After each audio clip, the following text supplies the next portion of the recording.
Bonsoir à tous.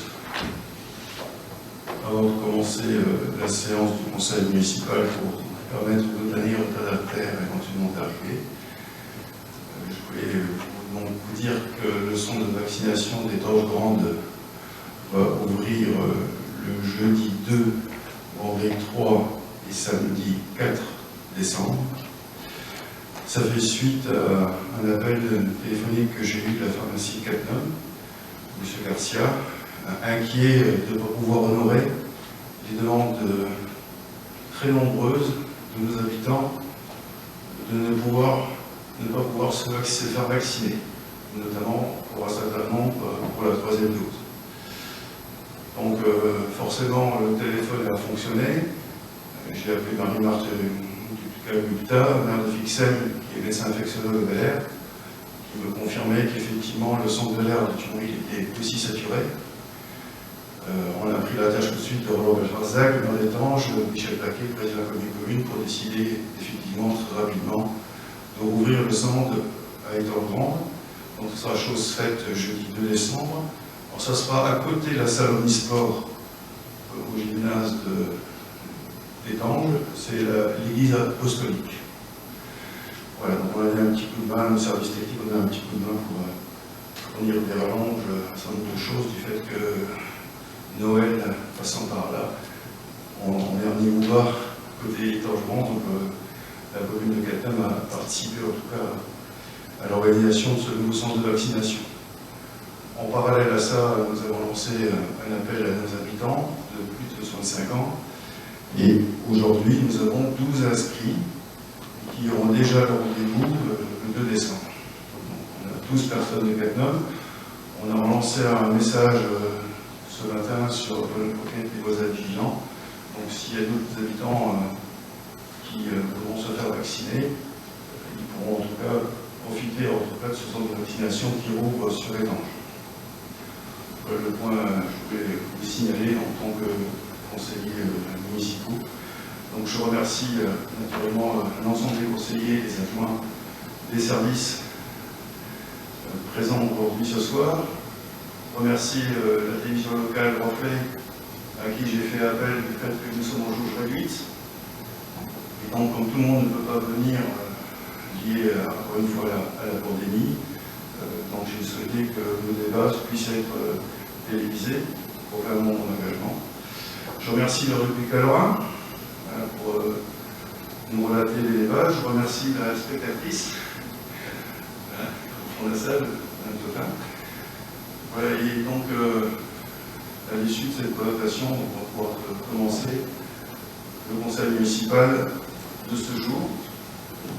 À la fin du conseil municipal, je vous montrerai, pour ceux qui peuvent rester, du fait que nous avons deux choses à fêter. La première, c'est une médaille d'honneur départementale et municipale pour Annie Cazac pour ses 30 années passées au service de la commune de Cattenom. Donc c'est une médaille que j'aurais le plaisir de nous mettre. Et puis le deuxième temps, ce sera de fêter le départ de Annie Malem, notre directrice générale des services, qui part au 1er janvier 2022. En fait, elle nous quitte un peu avant, je crois 15 décembre. Elle nous quittera du fait qu'elle va épuiser un peu de congé, le peu qui lui reste de temps pour commencer tout de suite début janvier. Donc on va se reposer longtemps entre les cartons à faire et à défaire. Elle sera opérationnelle tout de suite, mais avec un avantage, elle sera au bord de terre. Voilà, donc j'ouvre cette séance du conseil municipal de ce soir. On entend bien excuser Morissette Dénigue, absente excusée, cabinet de procuration à Mme Jacqueline Caron, excuser Hervé Gould, excuser Béatrice Josset, qui a donné procuration à Seine-Fally. Je n'ai pas de nouvelles d'Alexandre Bondour, élu de Rive-Grange. Je ne sais pas s'ils vont nous rejoindre un peu plus tard ou pas. On a donc largement le quorum pour pouvoir délibérer. Il nous fait il me faut une secrétaire de séance. En l'absence de Ludovic Grange et d'Alexandre Montebourg, je crois que, sans dévoiler son âge, je crois que c'est Aurélie. Est-ce que vous voulez bien accepter le secrétariat? Merci. Donc Aurélie accepte le secrétariat de ce soir. Donc vous serez appelé certainement par Fanny avant le 15 décembre pour pouvoir signer la libération du conseil de ce soir.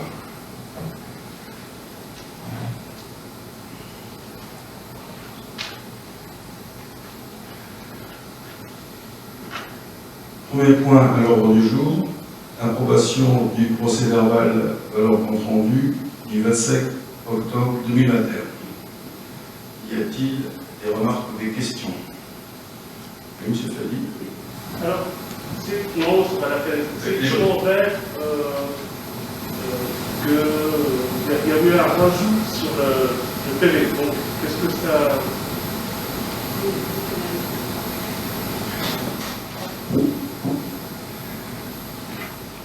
Alors, le rajout en vert, je vous avais lancé le départ de Mme Christine Védili, et Mme Christine Védili est revenue me voir pour me dire qu'elle ne quittait plus la commune et qu'elle souhaitait rester. Je préfère que ce soit mentionné ce soir que la dernière fois. On peut effectivement dire ce soir si vous voulez. Ça ne changera rien en tout cas sur le fait que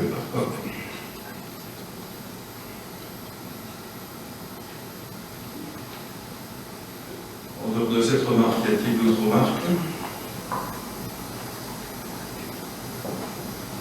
Pas de remarques. Donc on va passer au vote. Qui est contre? Qui s'abstient? Donc approbation à l'unanimité. Le point 2, relevé des décisions de M. le maire. Donc vous avez le relevé de décision. Y a-t-il des questions? Oui. Vous expliquez un petit peu la décision et le montant pour les fixations supplémentaires sur les travaux? Alors, on avait désigné un tracé, et ce tracé, en fait, a été étendu, notamment vers la mairie de Cattenom et vers M. Coutier, du fait que c'est un habitant qui a souhaité se raccorder à la chaudière-biomasse. Donc, on a donc des tuyauteries supplémentaires qui ont été tirées, qui n'étaient pas prévues au départ. Donc, ce montant, vous avez dû les voir, d'ailleurs, c'était heureusement, on a repris, on était à Verdun parce qu'il a accroché des baïonnettes au parc arrière de la mairie. Ouais, donc c'est lié à ces travaux. Donc j'ai compris pourquoi le chargé d'affaires Idex du Bar-le-Duc, à l'issue de, j'ai fait remarquer au directeur que effectivement il nous avait fait à Verdun à l'arrière de la mairie. S'il n'y a pas d'autres questions,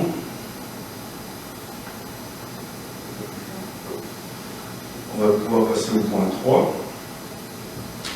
Le point 3 concerne la confirmation de l'adhésion des communes de Cons-les-Bains et de Haute-Cons avec une nouvelle répartition des sièges communautaires. Alors vous savez que c'est plusieurs mois qui ont été discutés âprement sur l'adhésion de ces deux communes.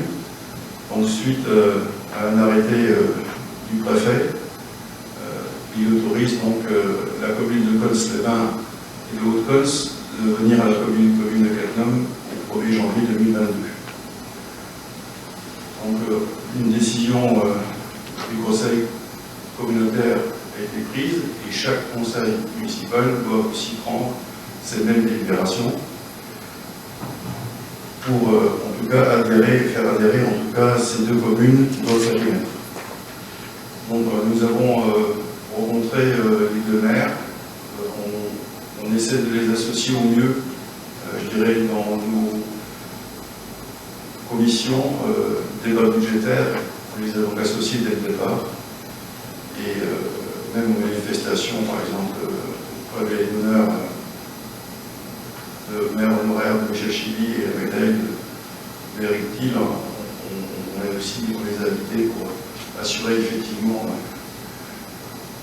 un lien qui va forcément durer dans le temps.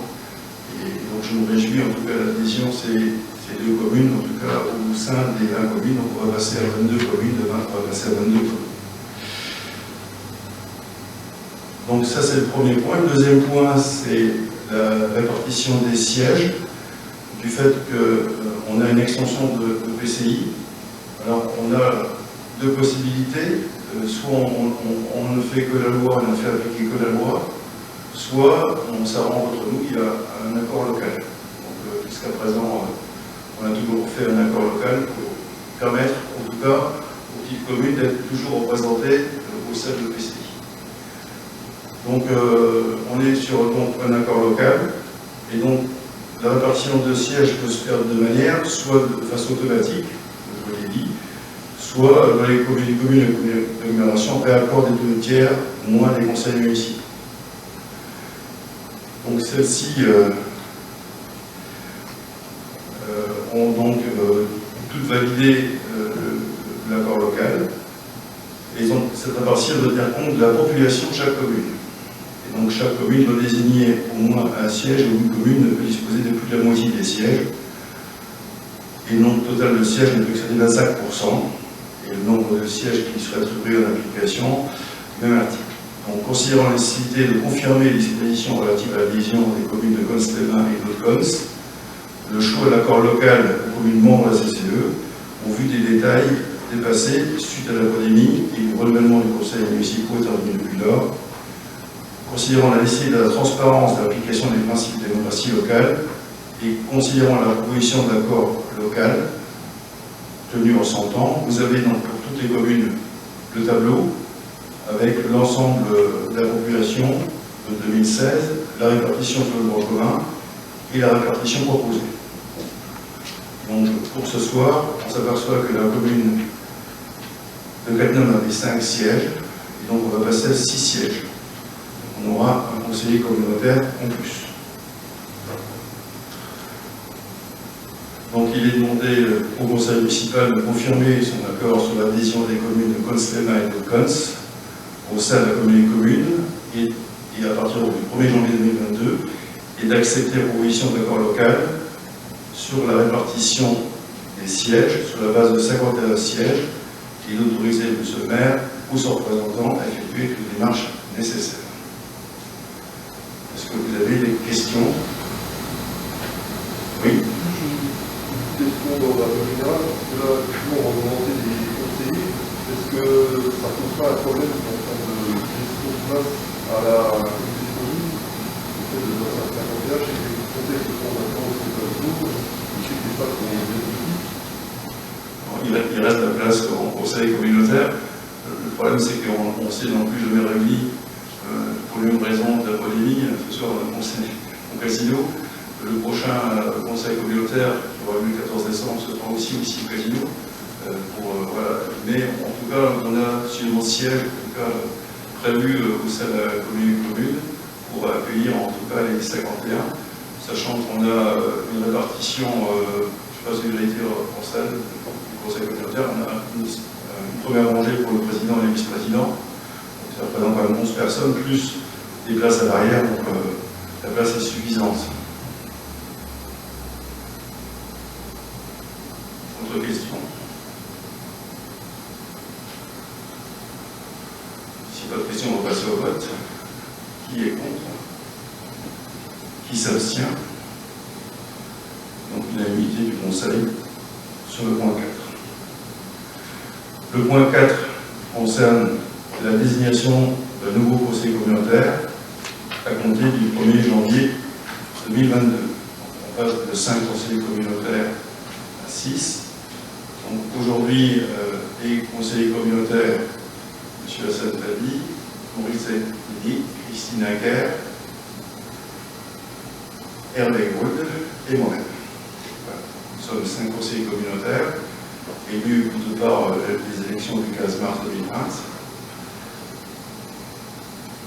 Donc, vu l'arrêté dans le préfectoral qui porte adhésion aux communes de Costelin et de Cons, vu la libération du conseil municipal du 29 novembre 2021 qui confirme l'accord de la commune de Caton sur la vision des communes, considérant que si le nombre de sièges distribués est supérieur ou égal au nombre de conseils communautaires, élu à l'occasion du précédent gouvernement conseil municipal, les conseils communautaires précédemment élus font partie du nouvel organe, les 5 que vous citez, et le cas échéant, les sièges supplémentaires sont pourvus par élection dans les conditions prévues de l'article L5211-6-2 du Code général des collectivités territoriales.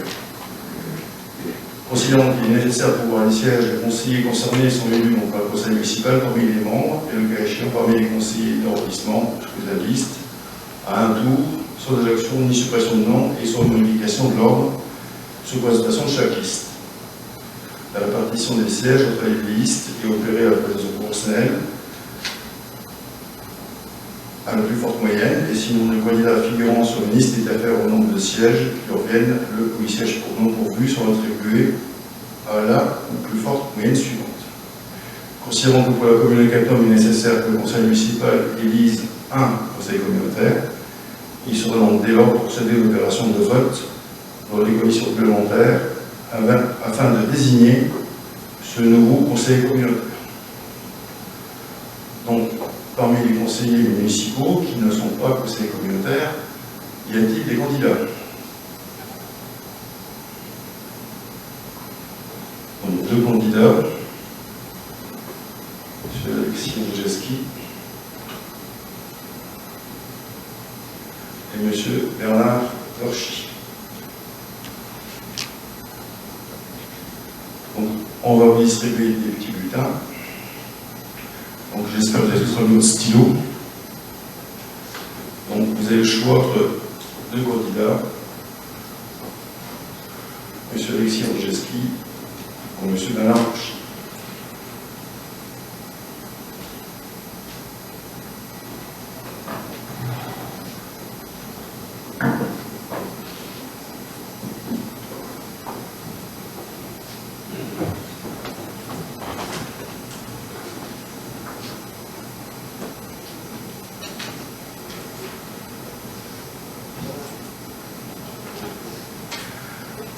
Donc je demande à la plus jeune conseillère municipale si elle veut bien faire le tour avec Lyon.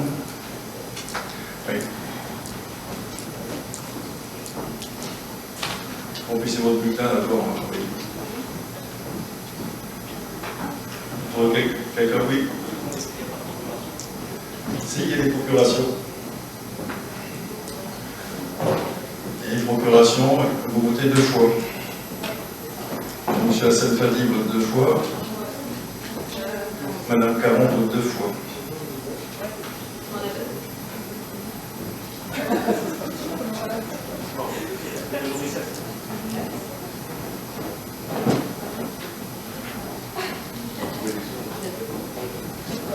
Oui, il y a 2 procurations. C'est bon? Je vois.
Je vais voter.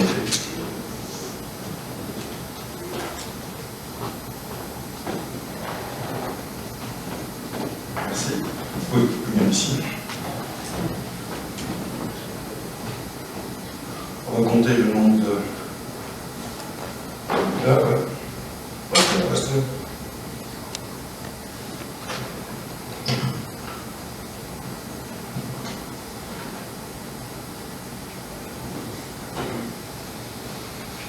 On va compter.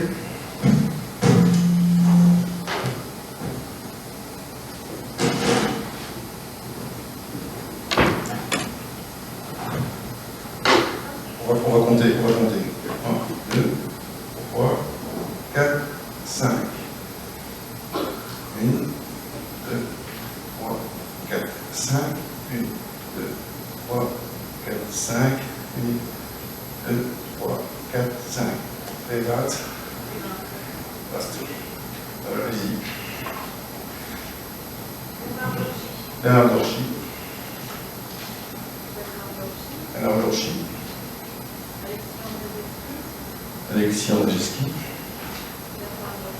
Bernard Dorchy. Un vote blanc. Bernard Dorchy. Alexia Majeski. Un vote blanc. Alexia Majeski. Bernard Dorchy. Bernard Dorchy. Bernard Dorchy. Bernard Dorchy. Bernard Dorchy. Bernard Dorchy. Bernard Dorchy. Bernard Dorchy. Alexia Majeski. Bernard Dorchy. Alexia Majeski. On va compter, donc 2 votes blancs.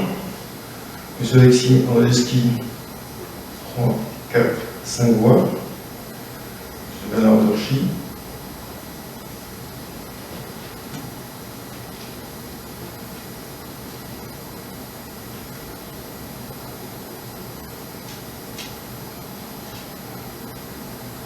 « 13 voix. Donc, M. Bernard Dorchy est élu conseiller communautaire. Bravo à vous, félicitations.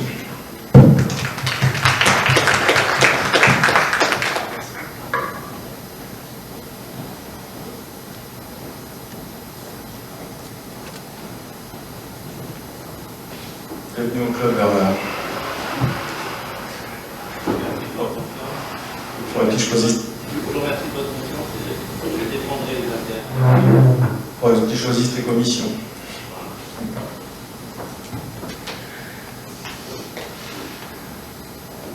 Le point 5 concerne le projet de mutualisation entre les communes membres de la commune.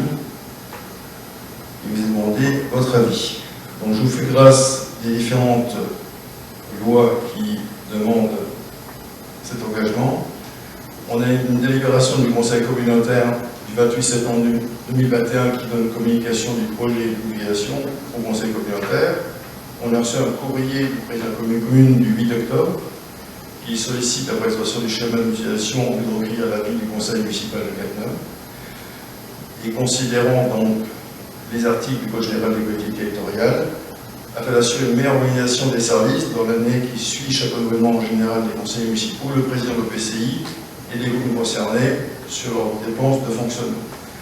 Considérant que la transmission du rapport aura avis à chacun des conseillers municipaux, ces derniers disposant d'un délai de 3 mois pour se prononcer, et à défaut de délibération de ce délai, l'avis sera réputé favorable. Et le projet donc, de schéma sera approuvé par délibération du conseil communautaire et par suivi adressé à chacun des conseils municipaux des communes. Donc, considérant que chaque année, lors du débat de l'évaluation budgétaire, ou à défaut lors du vote du budget, l'avancement du schéma de mutualisation fait l'objet d'une communication du président de la commune au conseil communautaire. De ces éléments, il est généralement considéré que le projet de mutualisation est un outil de rationalisation des moyens dévolus aux cadres communautaires aux gens directs avec les moyens dont disposent les communes membres, en mettant en perspective et en équation les projets communautaires et les moyens, notamment au travers de la mise en place d'une véritable gestion professionnelle des emplois, des effectifs et des compétences à l'échelle communautaire. C'est aussi un outil de perspective. Le rapport devra inciter les élus communautaires à réfléchir en amont au niveau du service attendu sur le territoire, à la mise en adéquation des moyens humains avec les actions qu'ils souhaitent développer, à l'évolution sur la nature du mode opératoire retenu pour l'ensemble des compétences du bloc local, afin de garantir la meilleure coordination possible de l'administration, la mutualisation des moyens devant viser non seulement à l'organisation, mais également l'optimisation des moyens dans un cadre budgétaire restreint. C'est aussi un outil de pilotage administratif et politique de la démarche d'ensemble, au-delà des modes de gouvernance, de la mutualisation qui seront fixés dans le schéma, ce dernier en dressant un bilan des actions de l'entreprise, en retenant les perspectives à venir, en indiquant des indicateurs de suivi, véritable outil de pilotage, servant le projet du territoire. Considérant que le contenu du schéma de mutualisation peut s'étendre à la mise en place de quelques actions à la traduction d'un projet politique plus ambitieux, en tout état de cause, il doit viser à répondre à l'impératif légal de mesure de l'impact prévisionnel, de la mutualisation des effectifs du bloc communal d'une part et sur les dépenses de fonctionnement d'autre part. Et considérant que ce projet de mutualisation constitue un cadre adapté pour évaluer les effets de la mutualisation sur le budget de fonctionnement agrégé de PCI et des communes membres, le projet est annexé. Et considérant cet exposé, il est demandé donc au conseil municipal d'émettre un avis favorable sur le projet de schéma de mutualisation entre les communes membres de la communauté de communes et d'autoriser le maire ou son représentant à effectuer toutes les démarches et à signer tous les documents nécessaires. Alors ce schéma de mutualisation, on en discute depuis des années. Ça fait l'objet de longs débats. À chaque conseil, conférence des maires, on discute. On discute la police intercommunale. Alors, on donne un sujet, par exemple, pour montrer la difficulté. Aujourd'hui, sur les 22 communes, parce qu'on va considérer qu'on a 22 communes aujourd'hui, une commune. Si je prends la police municipale, quelqu'un à la police municipale, Étangerande a 2 policiers municipaux et Beaumerange a 1 policier municipal. Donc sur 22 communes, on a 4 policiers municipaux. Et tous les maires sont d'accord pour qu'on mette en place une police intercommunale. Et tous les maires veulent que le policier municipal soit à 16h devant leur école. C'est juste pas possible. Voilà, donc forcément, on va devoir discuter. Sur la police, ça va être forcément difficile. Je prends cet exemple, mais on a d'autres sujets qui effectivement il faut qu'on débatte. Et donc j'attendais le conseil municipal de ce soir pour d'une part vous en parler, sachant qu'on est sollicité pour la commune pour en discuter le 6 décembre prochain. Voilà, donc c'est un sujet qui va forcément en faire débat. Et là ce soir on discute simplement sur un avis favorable et ensuite on discutera, je dirais, ensemble sur ce schéma de mutualisation. Il y a au moins des questions. Oui. Je sais que la vie prochaine, on va en parler, mais qu'est-ce qu'il faut pour l'instant mutualiser ça de la communauté? Est-ce qu'il y a au moins quelque chose qui alors, on l'a mutualisé par exemple, on a essayé de réfléchir sur les crèches. On a fait une étude globale sur le territoire. Et on a mis un charge de mission et globalement on a essayé de faire une étude des trajets utilisés les parents pour aller au Luxembourg. Ça a conduit à une mutualisation, une prise de compétences communautaires et donc c'est pour ça qu'il y a une crèche à Beaumerange-et-Mines, c'est comme ça qu'il y a une crèche à Rodemack, c'est comme ça qu'il y a une crèche à Cattenom, c'était la première, et une crèche aussi à Étangerande. Donc en fait on voit que lorsqu'on discute ensemble et qu'on travaille ensemble sur des problématiques telles que garde d'enfants, on arrive à trouver des terrains d'entente et on arrive à trouver des projets communs. Ça, c'est le premier point. On a réussi, je dirais, dans le cadre de l'environnement, à se mettre d'accord sur la commune sur les déchetteries. On a une déchetterie à Cattenom, une déchetterie à Étangerande. Donc on a réussi à se mettre ça en commun. On s'est mis d'accord aussi sur les implantations des bâtiments communautaires. On essaie aussi de répartir judicieusement sur notre territoire. C'est comme ça qu'il y a une piscine qui était mise à Brest-Prof. Il y a un centre de tir qui a été mis à Beaumerange-les-Mines, il y a un gymnase à Cannes-Fan, il y a un gymnase à Rodemack. Voilà. On essaie de travailler aussi, je dirais, en fonction du territoire pour implanter des lieux en accord forcément avec les communes concernées. Donc ça, c'est les points qui fonctionnent. Moi, ce que je voudrais, par exemple, c'est faire du demande d'achat. Pourquoi, en fait, chaque commune commander un mètre de papier? On pourrait très bien avoir une remontée d'éléments de papier et on achète des remèdes à ce moment-là beaucoup moins cher si on mutualise l'ensemble des besoins des communes. J'ai par exemple été au Congrès des maires, j'ai rencontré notre horloger qui règle nos églises, M. Baudet, qui lui, je lui dis, mais il y a en fait, combien d'églises sur le canton de Canum? Il dit, oh, quasiment toutes. Donc pour moi, c'est un sujet aussi de mutualisation. Et donc, en discutant avec Baudet, il m'a dit on est capable non seulement d'avoir un suivi informatique complet de la structure, parce qu'une cloche avec une balance, ça bouge, les forces bougent, et la charpente peut aussi montrer des signes de faiblesse. Donc Baudet, par exemple, est capable d'installer à leur charge un suivi complet de la cloche et son bâti pour nous proposer des actions de prévention, etc. Il me dit mais quelqu'un, vous avez sur le nucléaire? Alors je dis oui. Il me dit, par exemple, est-ce que vous avez dans chaque commune, est-ce que vous avez une sirène? Je dis, à Caton, on en a une, mais les autres communes, ça coûte relativement cher, toutes les communes. Mais il me dit, très bien, on peut très bien relier toutes les cloches des 22 communes, et avec un bouton, vous sonnez le tocsin sur toutes les églises du territoire. Donc voilà un projet, par exemple, où on pourrait se mettre d'accord, facilement d'accord, et mutualiser en tout cas ce genre de contrat, et ça évite aussi, je dirais, aussi aucun risque pour l'environnement.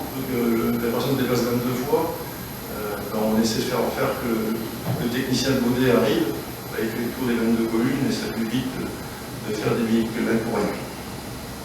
Donc voilà les schémas de mutualisation sur lesquels on peut travailler. J'en oublie certains, mais c'est tout l'objet aussi des discussions à venir avec les autres maires et les communes concernées. D'autres questions?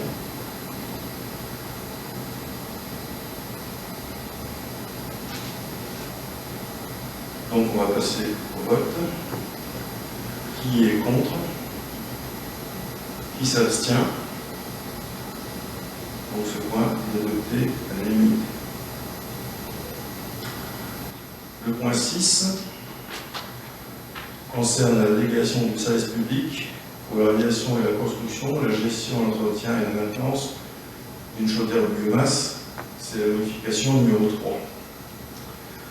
Ou numéro 3.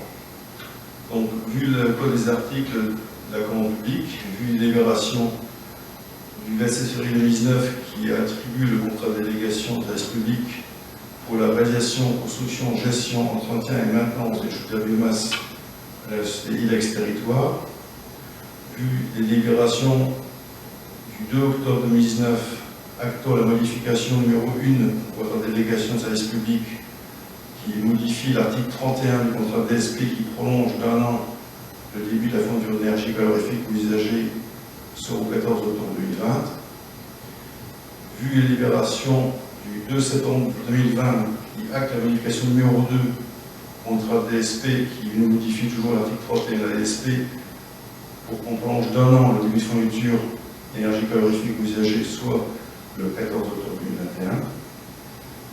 Donc tout ça c'est lié forcément au Covid qu'on a subi en 2020 et qu'on subit encore aujourd'hui.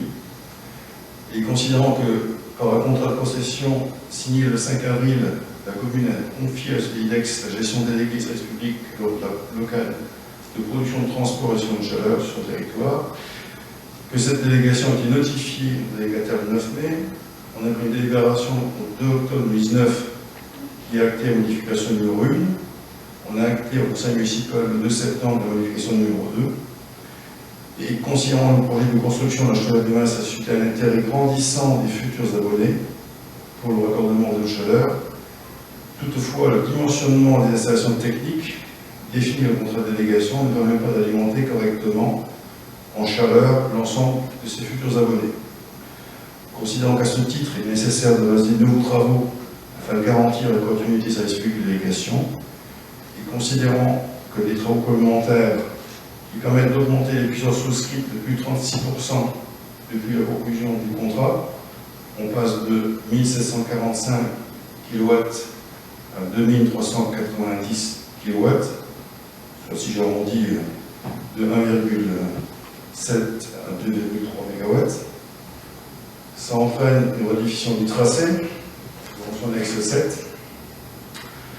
Ça modifie l'estimation des travaux de premier établissement, qui augmente forcément le coût initial des travaux de premier établissement. Donc ça, c'est l'annexe 9. Ça va modifier le compte d'exploitation provisionnel, annexe 14, et la participation financière initiale de la collectivité, soit une subvention complémentaire de 101 283 €. Ça impacte les subventions au contrat, qui sont en annexe 16, et ça modifie l'article 2 du contrat de DSP, en ce qui prolonge de 4 ans la durée de vie de la délégation pour une fin au 11 mars 2043. Et considérant que les dispositions de ces modifications numéro 3 sont prévues aux clauses du contrat, et notamment au travers de l'article 45, clause d'employure et des clauses résolutoires, et conformément aux dispositions de l'article, et vu l'avis favorable de la commission DSP qui s'est réunie le 15 novembre 2021, vu le rapport du maire à l'Assemblée, il vous est demandé au Conseil municipal d'approuver la prestation de la modification numéro 3 au contrat de délégation service public pour la réalisation, construction, gestion, entretien et maintenance de la menace, d'accepter les termes de la modification numéro 3 et la modification de l'ensemble des annexes au contrat de délégation service public subventionné, d'accepter le versement par la commune de Canton d'une subvention complémentaire de 101 283 € et d'autoriser M. le maire à signer la modification numéro 3 et à procéder aux mesures de publicité requises. Y a-t-il des questions? Oui. Est-ce que les gens se plaignent de ne pas entendre des questions quand ils écoutent la vidéo?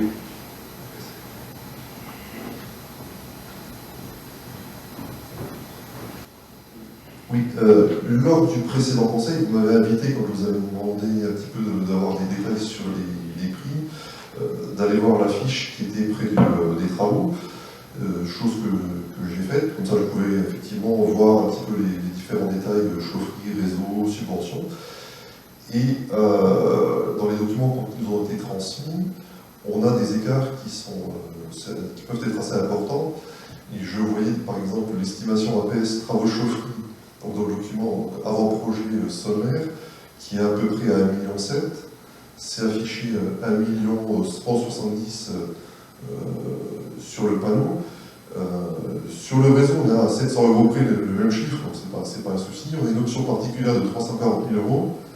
Et on a des subventions qui sont un petit peu différentes aussi. Par exemple, l'ADEME, on a 1 200 000 dans les annexes qui nous ont été fournies. Et en subvention affichée, on a 730 000 plus 500 000 de la FEDER. Donc, je veux savoir quels étaient les montants. Est-ce que l'APS, c'est une projection de travaux supplémentaires? Donc voilà. Alors, ce qui n'est pas à jour, c'est le panneau, parce que forcément le panneau n'a pas été remis à jour depuis. En tout cas, les chiffres qu'on vous a donnés, c'est ceux qui ont dans vos rapports. Donc forcément, le panneau qui aujourd'hui est affiché ne correspond pas, effectivement, notamment par rapport à l'avenant numéro 3 ce soir. Donc forcément, le panneau n'est pas à jour. Pour répondre à cette première question. Globalement, on voit qu'on augmente la puissance. Relativement importante. On a une chaudière, deux chaudières bois de 500 kW, on passe à 1 MW. Et on a dû aussi modifier l'ensemble du bâtiment qui a permis un troisième permis de construire, qui est instruit par le préfet, parce que le maire n'a pas le pouvoir sur la production de chaleur d'opter pour ce permis de construire modificatif, numéro 3. Enfin, c'est un nouveau permis de construire qui nous ont demandé. Donc on a fait un troisième permis de construire, on a mis la chaudière fioul à l'arrière, et le permis a été accordé. Donc, par le préfet. Donc on est reparti sur effectivement, on est victime de notre succès, du fait que finalement il y a des gens qui ont reçu le tracé qui ont eu le climat. On a 6 particuliers, on a un 7e qui s'est rajouté, c'est du Coutier, à côté de la mairie. Et puis surtout on a eu la construction entre la sortie de Cattenom, la maison M. Weinsberg, et la zone des tanneurs qui commence, et dans cette pavé-là va se construire des logements, et le promoteur a souhaité raccorder l'ensemble des habitations à la chaudière biomasse. Donc ça, c'était pas prévu au départ, c'est une opportunité. Il y a une deuxième opportunité qui peut arriver, qui est en cours de discussion. Alors, un contrat de DSP, ça va vivre. Ça évolue au fur et à mesure. On a un projet de construction par la SCI qui sont les deux kinésithérapeutes qui habitent rue de la République. Ils veulent reconstruire 6 logements et ils sont intéressés éventuellement par être alimentés par la chaudière biomasse. Donc on voit qu'il y a encore des futurs éclairages, des futures constructions qui demandent de la puissance supplémentaire, en tout cas sur notre réseau. Donc on est un victime de notre succès, et donc il fallait absolument changer les types de chaudières pour répondre à la demande qui va forcément encore augmenter, je pense, dans les années à venir. Même si, je dirais, on aurait un nouveau collège, forcément la consommation du bâtiment qui serait certainement pas énergie ou positif, c'est pas le département le choix qu'il va faire, forcément la puissance va diminuer, mais ça va donner la marge aussi pour pouvoir alimenter d'autres personnes qui sont sur le tracé. Pareil pour le gymnase, le nouveau gymnase qu'on va construire, forcément il va courser beaucoup moins que celui actuellement qui est chauffé à l'électricité. On voit aussi que on va optimiser l'ensemble du réseau et on va s'alimenter forcément par la chaudière biomasse au fur et à mesure des années qui passent. Et donc un contrat DSP, ça se vit, ça s'exploite, on en tire des résultats tous les ans. Il ex de nouveaux rapports, des délégataires tous les ans, on en discute au conseil municipal. Donc tout ça, ça va évoluer dans les prochaines années, bien au-delà de notre mandat. Je pense qu'il y a d'autres conseils municipaux qui vont avoir lieu pour discuter forcément la chaudière biomasse. En gros, un réseau, on a fait, ça dure 50 ans. Il y a des chaudières qui s'usent et qui sont en place. En fait, aujourd'hui, on est quand même parti pour de nombreuses années pour fournir de l'énergie à l'ensemble de bâtiments communaux, intercommunaux et départementaux. Donc je pense que c'est une belle opportunité pour la commune, pour la communauté de communes aussi, du fait qu'on a mis en place une filière bois énergie. Et donc l'IDEX aussi va prendre 20% du bois. Il fournit 20% du bois à l'IDEX, c'est ce qu'on a prévu au contrat de DSP. C'est-à-dire les 20%, c'est le bois qui vient de notre forêt, c'est ça? Et 80%, ça se fait à l'extérieur? Alors, nous, naturellement, ce qu'on essaie de faire, c'est quand on produit une chaudière biomasse, ça produit du CO2, mais cette production de CO2, elle va être absorbée par la forêt qui est autour. Forcément, pour assurer ce cercle vertueux, d'avoir un environnement de dernière qualité, c'est aussi de faire parvenir du bois de Chine, par exemple. Pour l'instant, c'est plus les Chinois qui viennent chercher leur bois. Mais l'idée, c'est toujours d'avoir du local. Donc, on a forcément prévu dans le DSP d'avoir un soutien à la politique communautaire aux énergies. C'est encore une idée de faire en sorte qu'on puisse travailler ensemble. Aujourd'hui, la commune de Zouftienne se fournit en bois par la commune. Demain, on aura une chaudière biomasse sur la piscine de Brestrov, qui va aussi s'alimenter à partir de bois énergie de la commune. Et Marie-Marthe Gupta, maire de Fixem, a un projet aussi d'une chaudière biomasse. On a au moins 4 communes qui vont pouvoir aussi être alimentées par la chaudière biomasse et avec la forêt de Cacao. Après, l'IDEX, forcément, ils ont des fournisseurs locaux de bois. C'est pas non plus leur intérêt d'aller chercher du bois dans la Marne. Ils jouent le jeu aussi, parce qu'eux aussi ont des comptes à rendre. Et forcément, ils ont une vision environnementale qui fait que le bois, ils ne vont pas aller chercher non plus dans le département, on va forcément être proche. On a une réflexion au sein de la commission des forêts. Un Orchi qui gère ça voit bien que les gens qui nous prennent du bois en forêt aujourd'hui sont des personnes relativement âgées. dans 5 ans ou 10 ans, est-ce qu'on aura toujours des personnes, des jeunes intéressés pour aller chercher le bois en forêt? Voilà. En tout cas, on a un gisement, je pense, de bois en forêt de cactum qui permettent en tout cas d'alimenter. Donc tout ça, c'est des réflexions aussi, il faut qu'on ait au sein du conseil municipal avec les commissions qui travaillent. Voilà, donc on a aussi un point ce soir sur le développement de notre forêt sur un certain nombre d'années. Donc tout ça, ça fait partie d'une réflexion globale sur l'environnement et sur la façon dont on peut gérer, nos communes aujourd'hui. Quand je dis nos communes, je prends ma casquette de vice-président en finances communautaires pour permettre en tout cas de pallier au mieux les besoins d'énergie de nos bâtiments communaux et communautaires. J'en profite pour rebondir, tant qu'on est un peu sur la biomasse et sur tout ce qui est énergie. En commission environnement, j'avais posé une petite question sur le suivi de la proposition qu'on avait faite pour les études thermiques des bâtiments. On avait voté en conseil municipal un budget pour ces études et on n'a pas su me dire où ça en était. Est-ce que vous pouvez nous donner quelques informations là-dessus? Alors, on a lancé forcément Jean-Sébastien Costa pour compléter mes propos. On a une loi qui arrive, qui est une loi tertiaire, qui oblige notamment toutes les communes, quand je dis toutes les communes, c'est les communes qui ont des bâtiments de plus de 1000 m², à réfléchir sur leur facture énergétique avec des échéances de réduction des coûts, avec des échéances 2025, 2035, etc. Donc forcément, on a recensé ces bâtiments qui font partie de cette liste de bâtiments tertiaires. Et je ne sais pas si Jean-Sébastien peut prolonger les propos. Donc on a retenu un bureau d'études qui s'appelle Evancim, qui va nous accompagner dans la démarche. Donc là, la date pour déclarer les ERP de plus de 1000 a été décalée. Donc là, on a laissé quelques délais parce qu'on est sur d'autres études qui sont un petit peu plus urgentes comme la date, par exemple, pas à jour. Et donc là, avec Evancim, on va relancer à partir du début de l'année pour finaliser les déclarations et après lancer les études qui vont suivre derrière. Faire les projections pour respecter les objectifs.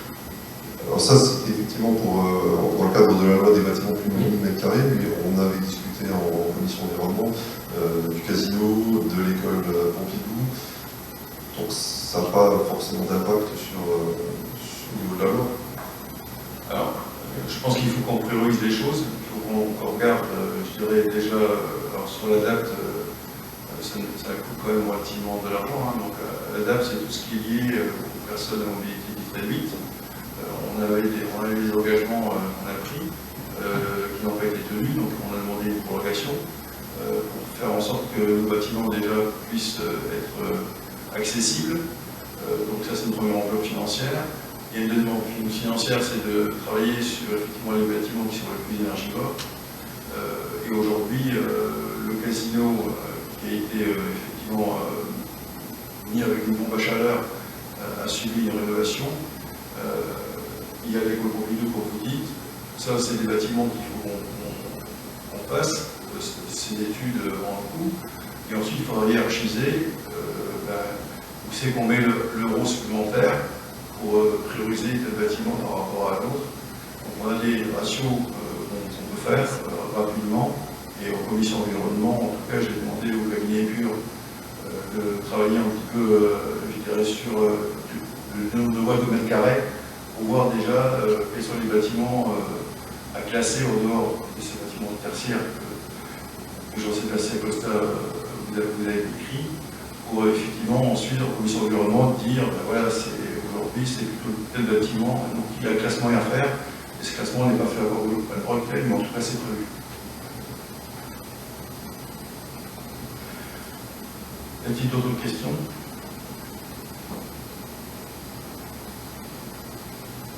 On a d'autres questions, on va passer au vote. Qui est contre? 1, 2, 3, 4, donc ça fait 5 avec la coopération. Qui s'abstient? Donc ce point est adopté à la majorité.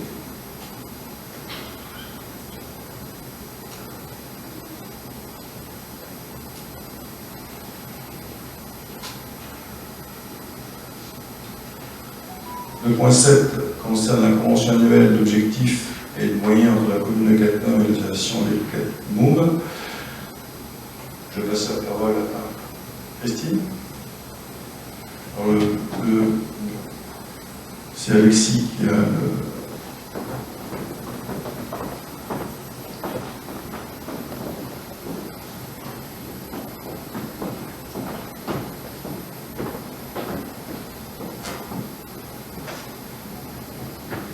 Il était encore allumé, oui. Donc, considérant que la politique enfance et jeunesse de la commune de Cattenom tient à la mise en place sur son territoire d'un projet éducatif global répondant aux besoins des familles soucieuses d'offrir à leurs enfants un accueil de qualité qui vise à offrir les possibilités d'un développement à la fois social, culturel et civique. Considérant que depuis plusieurs années, l'association des Catmoum œuvre en ce sens au travers de son projet développement des activités jeunesse, au bénéfice à la fois des enfants scolarisés sur la commune de Cattenom. Il y a l'accueil post-périscolaire les lundis, mardis, mercredis, jeudi et vendredi, au bénéfice d'une partie des enfants du territoire de la communauté de communes de Cattenom et environ. C'est un accueil post et périscolaire le mercredi, et au bénéfice des enfants du territoire de la communauté de communes de Cattenom et environ, accueil extrascolaire conforme à son objet statutaire. Considérant que la mise en œuvre de ce projet fait appel au soutien financier de la commune de Cattenom par le biais d'une contribution annuelle, considérant que les modalités d'intervention et les conditions financières sont actées au travers d'une convention pluriannuelle d'objectifs et de moyens qui arrive à terme au 31 décembre 2021. Donc, M. Lac propose à l'Assemblée de renouveler cette convention pour une période d'1 an, soit du 1er au 31 décembre 2022, aux conditions précisées dans la convention. Convention qui vous a été jointe et que vous avez pu lire. Voilà. Est-ce que vous avez des questions concernant cette convention? Sachant que vous avez une partie qui a été rajoutée, puisqu'ils sont en train de revoir ils sont en train de restructurer la structure par rapport au personnel. Donc c'est pour ça qu'il faut la signer uniquement pour 1 an, puisque l'année prochaine, le projet va évoluer. La deuxième chose qu'on a pris en compte, c'est le fait que la commune a lâché donc la compétence extrascolaire, et donc l'ensemble du budget maintenant il est 100% communal, et donc on veut faire aussi un bilan avec eux au mois d'octobre. Comment s'est passé l'année 2022 et modifier éventuellement la convention sur 2023 au regard de ce qui s'est passé les 8 premiers mois de 2022 pour adapter aussi la convention. On repassera en conseil municipal forcément pour 2023. Donc on a modifié le montant d'attribution pour tenir compte de l'argent forcément qui a dépensé en plus. On va verser 40% au mois de janvier de la subvention pour qu'ils aient un peu plus de vol d'air pour préparer les petites vacances, grandes vacances, 20% en juin et 20% en septembre-octobre. Et ensuite on fait un bilan sur l'année restant, qu'est-ce qu'ils ont dépensé, qu'est-ce qui reste à dépenser, est-ce que ça suffit, est-ce qu'il faudra long. Et donc à l'issue de ça, on décidera. Au moins on aura permis à Cattenom de fonctionner au moins jusqu'à septembre, et de se revoir à l'issue de ce fonctionnement qui sera à 100% communal. Donc le problème se pose aussi pour toutes les autres communes qui sont sous les Cattenom. Voilà, on a la même problématique sur toutes les communes du fait que la communauté de communes a lâché la compétence extrascolaire, donc qui va vendre en vacances. Mercredi, il doit déjà, depuis les rythmes scolaires, et étant déjà sous compétence communale. Bon, ça simplifie un peu les tâches, quand même, parce que, pour la petite histoire, on avait quand même des personnes des Cattenom qui devaient décompter les taux d'animateur, de dire aujourd'hui mon animateur il travaille pour la commune de Cattenom, ou alors mes animateurs ils travaillent pour la commune des communes. Donc c'était compliqué, il fallait gérer effectivement à la fois les dépenses de personnel, donc ça va simplifier un peu les choses. Dans cette nouvelle mouture avec cette prise de compétences 100% communale. Donc s'il n'y a pas de questions, je propose qu'on passe au vote. Qui est contre? Qui s'abstient? Donc ce point est adopté à l'unanimité.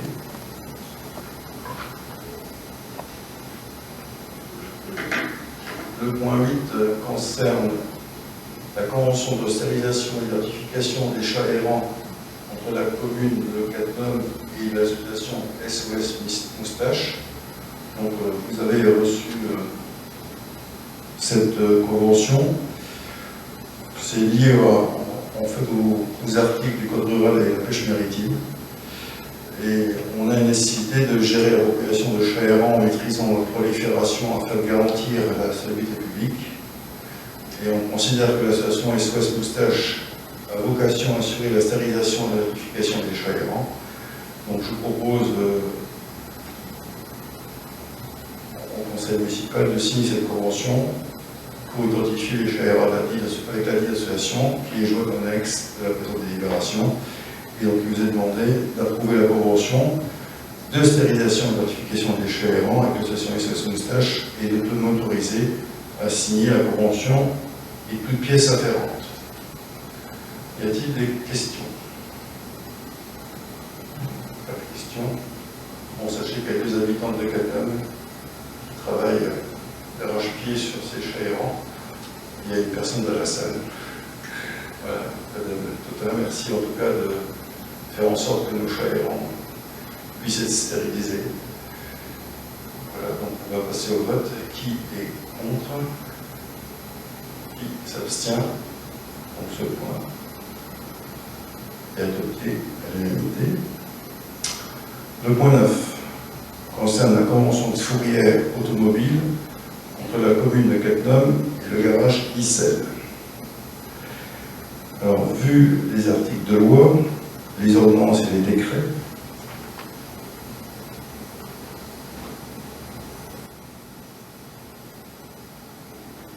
on considère que les polices du maire qui mentionnent que le maire est chargé de la police municipale dans le but d'assurer le bon ordre, la sûreté, la sécurité et la sécurité publique. Elle comprend notamment tout ce qui intéresse la sûreté, la commodité de passage dans les rues, les quais, les places, les voies publiques, tout ce qui comprend le nettoiement, l'éclairage, le règlement de couvrement. Donc je vous passe le détail. On considère que le principal intérêt d'une fourrière automobile est de faciliter et d'accélérer le règlement des véhicules en infraction, notamment en cas de défaillance des propriétaires ainsi que des véhicules abandonnés ou en voie de dévalisation sur le domaine public routier.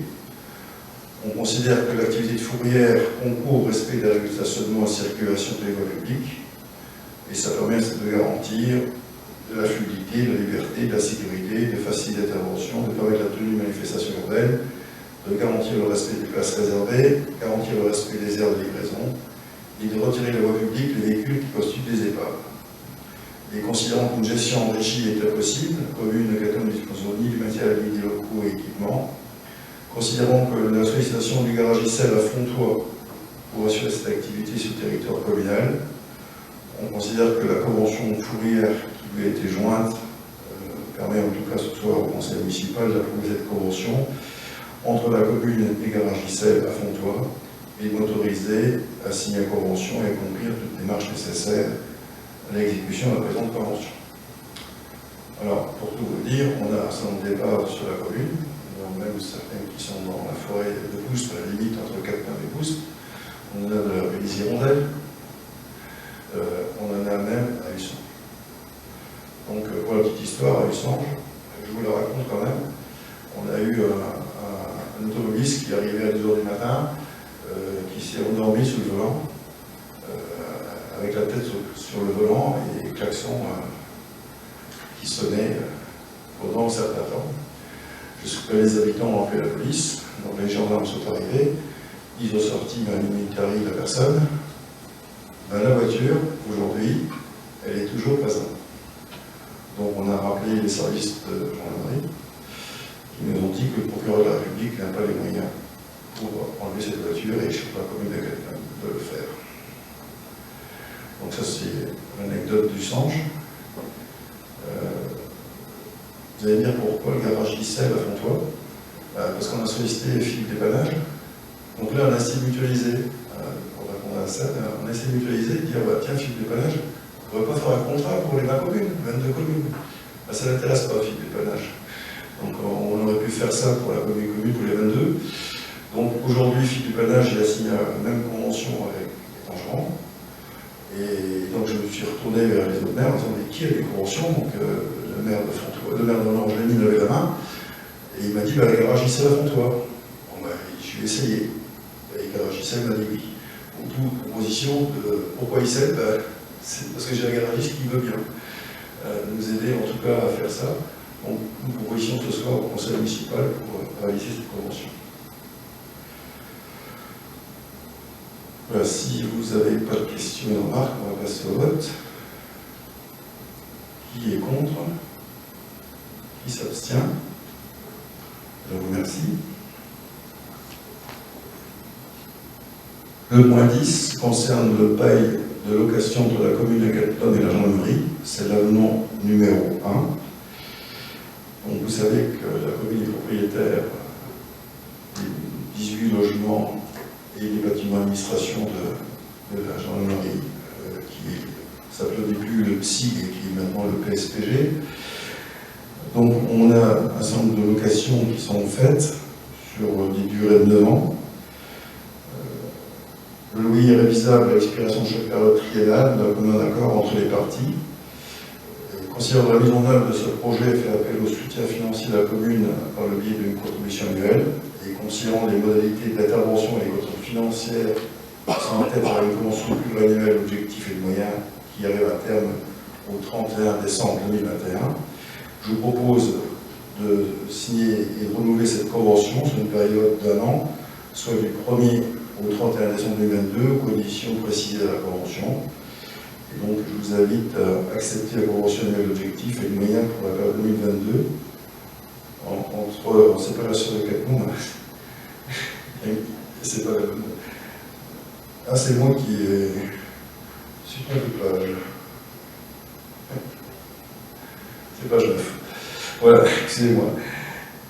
Donc, considérant que la termination du montant de loyer requiert l'avis préalable des domaines, et qu'à compter du 1er octobre 2021, le loyer annuel est fixé à 235 019 € TTC et hors charge pour les domaines, et considérant que le projet d'avenant numéro 1 est joint après cette libération, et puis l'avis des domaines, le 4 novembre 2021, il est demandé au conseil municipal d'approuver l'avenant numéro 1 au bail de location entre la commune de Cattenom et la gendarmerie, et d'autoriser M. le maire à signer cet avenant.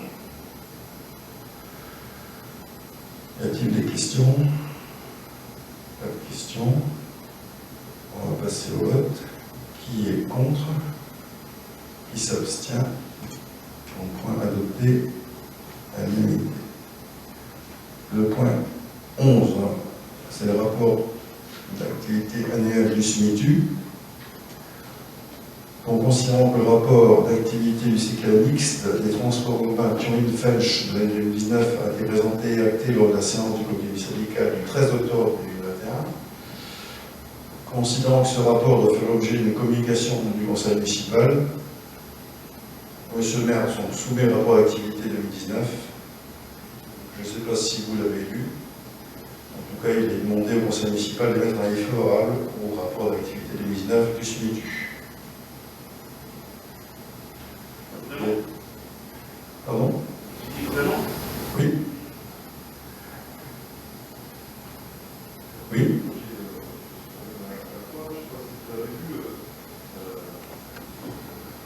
Prends le micro. Christine.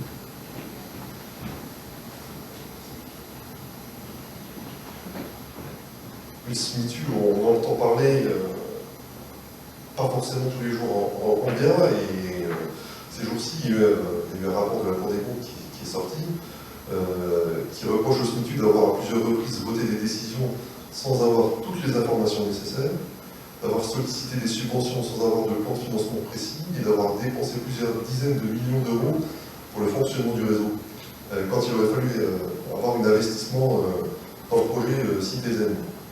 D'un autre côté, on voit Yann Rutilli, qui est le président de l'association des usagers, qui dénonce la démesure du projet Citizen, dont le budget a quadruplé, et qui sert surtout à payer, on va dire, un nouveau pont, c'est plutôt un projet urbanistique. Et on voit qu'au niveau de la taxe sur les entreprises, qui est appelée versement transport, qui a été majorée de 1% à 1,75% de la masse salariale en 2010, qui est toujours aujourd'hui. La Cour des comptes dénonce deux dysfonctionnements. Le premier, sur 42 millions d'euros prélevés aux entreprises, 35 millions sont manquants. Le deuxième dysfonctionnement, le premier coup de pioche de Citizen aurait dû être donné en 2015. 5 ans après, la majoration de cette taxe est toujours en vigueur et ce projet n'a toujours pas vu le jour. Du coup, cette part d'augmentation n'aurait pas dû être prise pour les entrepreneurs. Est-ce que vous, au niveau, quand je dis vous, élus au SMICTU, quelles sont les mesures que vous avez prises pour remédier à tous ces petits dysfonctionnements dénoncés par la Cour des comptes? Alors, le rapport de la Cour des comptes vient de sortir. On a eu forcément le président du SMICTU actuel a été interviewé par la Cour des comptes. Il a été surtout reproché aux anciens présidents du SMICTU d'avoir tapé dans la caisse, si je peux le dire comme ça, sur des projets qui avaient été ciblés, pour le Citizen et le projet. Donc ça, c'est la remarque de la Cour des comptes sur les précédents présidents syndicaux du SMICTU. Effectivement, nous, Catnam, on est touchés. La centrale de Catnam, le versement de transport, c'est 2,1 millions d'euros que la centrale verse, en tout cas en été, majoré. Et ce fléchage, en fait, était prévu effectivement pour assurer, en tout cas, le financement du projet Citizen. Alors, le projet Citizen, là aussi, évolue. Aujourd'hui, le SMICTU, par exemple, a fait le choix de mettre des bus électriques. Ça, c'est une décision que le SMICTU a prise. On a travaillé avec la Banque européenne d'investissement, la BEI, pour un certain nombre de prêts. Forcément, la BEI va aussi réagir par rapport au rapport de la Cour des comptes et ça peut remettre en cause les financements. Donc tout ça est géré au niveau du SMICTU, forcément ça discute. Celui qui a porté ce projet, c'est Roland Verzac, le maire d'Étanges, qui est en charge de ce projet, avec le bus à haut niveau de service. Donc il a rencontré dans toutes les communes. Donc on travaille de concert, je dirais, aujourd'hui, avec le rapport de la Cour des comptes, et forcément les remarques qu'ils ont faites pour lancer une stratégie et de revoir le projet Citizen. Moi, la personne que vous citez, moi, je ne la connais pas personnellement, mais en tout cas, on est très attentif au niveau du SMICTU sur l'évolution de ce dossier, sachant que le SMICTU a aussi fait des études avec un organisme qui s'appelle le CODRA pour tout ce qui est mobilité douce, pour financer des voies d'accès piétonnières, cyclables, avec des financements aussi qui sont prévus. Alors le SMICTU, pourquoi il a fait ça? C'est pour aussi assurer, je dirais, du financement à travers l'ADEME. À partir du moment où les communes ont lancé dans le projet de mobilité avec un lien forcément, le SMICTU essaye aussi de faire en sorte que les habitants de la bus ne soient pas trop loin. Donc en fait, on a toute une réflexion aussi au sein du SMICTU pour faire en sorte que l'usager ou l'habitant puisse utiliser des transports en commun de manière facilitée. Et on ne peut pas non plus mettre un bus devant chaque maison, parce qu'à chaque fois que vous arrêtez le bus s'arrête, redémarre, et donc vous perdez le temps de trajet. Donc l'idée, c'est de travailler aussi sur la mobilité douce, d'avoir des financements.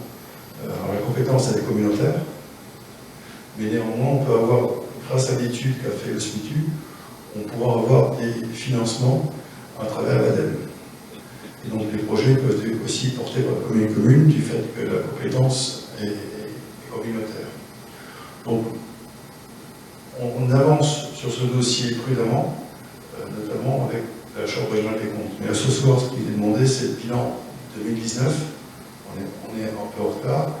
Et là, on est plutôt, dans votre réflexion, on est plutôt sur les années à venir. Voilà. Disons, c'est ce que, vu la Cour des comptes, c'est sur ce qui s'est passé les années précédentes. On est d'accord là-dessus. Effectivement, moi, quand je vois une majoration pour une entreprise de 1 à pendant 5 ans, les entreprises ont payé sur une taxe des équipements qui ne sont pas mis en place. Qu'est-ce qu'on pourrait faire pour ces entreprises? Est-ce que vous pouvez porter peut-être pour les entreprises une parole en disant, ben voilà, au niveau du SMITU, cet argent-là, maintenant il faut le bloquer, il faut arrêter et remettre cette taxe à 1% le temps que le citoyen ne sorte pas. C'est ce qui est fait parce que doutez bien que lorsque la Cour des comptes est venue, le préfet a réagi, a convoqué non seulement les présidents du SMITU, mais les présidents des agglomérations, le président de la commune des communes, voilà, donc forcément ça a discuté. Et donc aujourd'hui, le financement par le versement transport, il pose une question, parce qu'on dit, tiens, on pourrait faire les bus gratuits. C'est un débat que j'ai eu avec le maire de Dunkerque. Ils ont choisi à Dunkerque de faire payer 0 €. Et j'ai dit, mais comment tu expliques aux entreprises que les usagers payent 0 € et que finalement c'est l'entreprise qui paye le BT majoré? Il m'a dit, oui, c'est une bonne question. J'ai pas encore eu une demande d'une entreprise qui paye, parce que finalement l'entreprise qui paye le versement transport, elle ne même pas celle que je paye le transport, du fait que c'est gratuit derrière. Sauf que le bus, il roule, il y a du carburant dedans, qu'il soit électrique, fioul, gaz, ce qu'on veut, il y a un chauffeur, avec une masse salariale, donc forcément le transport il a un coût. Il faut bien que quelqu'un le paye. Donc, quand on met les transports gratuits, il faut se poser la question aussi, c'est est-ce que c'est normal que les entreprises, quand il y a payé le versement de transport, avaient été majorées éventuellement, alors qu'on met le bus gratuit. C'est pas le choix du SMITU aujourd'hui, mais en tout cas, c'est une réflexion que je me suis faite par rapport à Amer, à Dunkerque, qui a choisi par exemple de faire le transport en commun gratuit. Donc c'est forcément le qui paye à la fin. Quand on dit c'est gratuit, quand on dit que le soleil et le vent c'est gratuit, non, parce que les infrastructures à payer, les éoliennes ça se paye, le démantèlement de l'hôtel ça se paye, donc non, c'est pas gratuit. Je trouve que qui paye à la fin. Et souvent c'est le consommateur. Là c'est une entreprise. Pour l'instant la centrale est intéressée sur le fait que les grandes entreprises sont aussi dans l'obligation de proposer à leurs salariés des possibilités de transport en mode doux. Donc sur le site de Cattenom, il y a eu une enquête sur les 1200 personnes, il y a plus de 500 personnes qui ont répondu à l'enquête. Figurez-vous qu'il y a des gens qui veulent venir à pied à la centrale, et des gens qui veulent venir en vélo à la centrale. Donc forcément, il faudra qu'on prenne en compte aussi la demande de la centrale vis-à-vis des salariés, vis-à-vis du SMITU, vis-à-vis de nos cyclables, pour permettre en tout cas à nos personnes de pouvoir se rendre à la centrale, éventuellement à pied, à vélo, parce que le bus, c'est quasiment impossible pour la centrale. Du fait que vous avez des gens qui sont en travaux postés, vous avez des gens de maintenance, on essaie de faire en sorte que les gens arrivent en décalé. Pourquoi on fait venir les gens décalés? C'est pour éviter le flux routier de 8 h du matin. Parce que lorsque les gens arrivent, se garent devant le poste d'accès principal, ça engorge le poste d'accès principal, il y a pas assez de portiques pour faire rentrer les gens. Ensuite, ces mêmes personnes se retrouvent au service médical pour faire le recours à la métrie. Donc en fait, un transport en commun, c'est juste pas possible à la centrale, du fait des heures décalées, notamment liées à la maintenance. Voilà. Effectivement, dans la sidérurgie, dans le passé, les gens étaient matin, après-midi, nuit, mais c'était les heures régulières, c'était cadencé. À la centrale, c'est juste pas possible. C'était pour la sidérurgie, c'était cool. Oui, absolument. Mais ça, c'est le passé.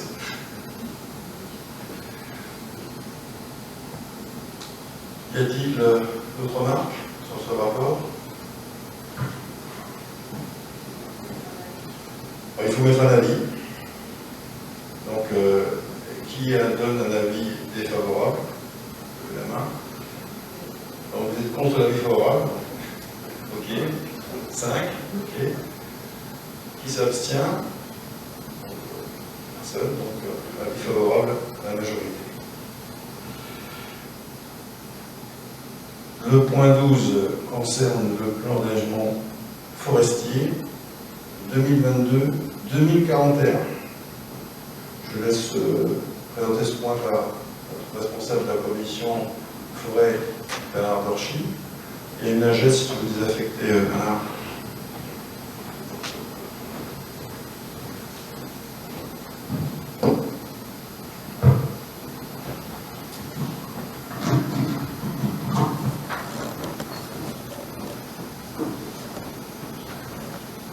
Bernard est maintenu à sécuritaire.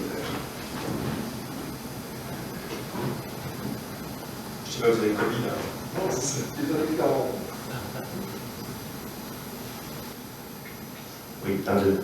Donc, comme vous l'avez pu le voir dans la note de synthèse, donc, on a un plan d'aménagement qui venait en fin de délai, puisqu'il expirait en 2021. Donc, c'est un plan d'aménagement qui a été fait pour 15 ans. Donc, ce plan a été réélaboré pour les 20 années dessus, les 20 prochaines années. Donc maintenant, on part sur des plans qui sont plutôt des plans de montagne.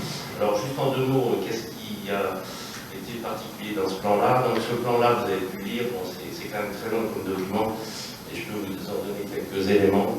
Il a la particularité qu'on a rajouté 31 hectares à notre forêt, c'est-à-dire qu'elle est passée de 380 à 450 hectares à peu près. Ça, c'est dû au fait qu'on a racheté le Galgenberg à l'époque et que les 30 hectares de forêt qui étaient autour du Galgenberg n'avaient pas été intégrés dans le plan d'aménagement à l'époque. Donc, on a profité de ce renouvellement pour les rajouter. Donc, c'est l'ONF qui est bien sûr chargé d'assurer le suivi et la mise en œuvre du plan en collaboration avec la commune. Donc, ce plan qui est expiré au 31/12/2021 a nécessité donc, de faire un nouveau plan qui, cette fois, expirera en 2022, fin 2022. Donc ce plan prévoit la gestion effectivement du patrimoine forestier de la commune. Alors quelles sont les particularités de ce plan? C'est qu'on a mis dans ce plan la fuité régulière, ça veut dire qu'on va faire une gestion de la forêt sur une parcelle, donc notamment la parcelle du Galgenberg, avec un mode d'exploitation un petit peu particulier, c'est-à-dire qu'on ne va pas passer par des phases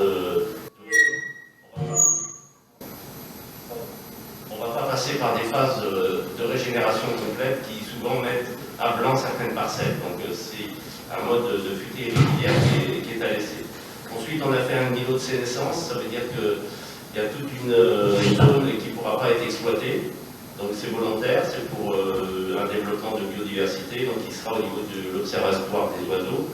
Ensuite, on a fait un niveau de vieillissement le long de la route forestière. Donc ça veut dire que là, on n'exploite pas du tout. Et on exploitera lorsque les diamètres seront maximum, donc c'est une récolte à 250 ans environ. Voilà.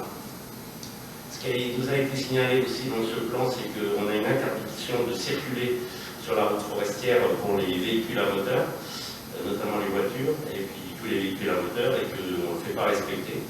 Donc c'est quelque chose sur lequel il va falloir qu'on se penche. Ça pose des problèmes de sécurité pour les promeneurs. Et ça pose aussi des problèmes parce qu'il y a des déversements de déchets qui sont sauvages en forêt et le fait d'interdire cette route permettra à tout véhicule d'être arrêté et d'être contrôlé.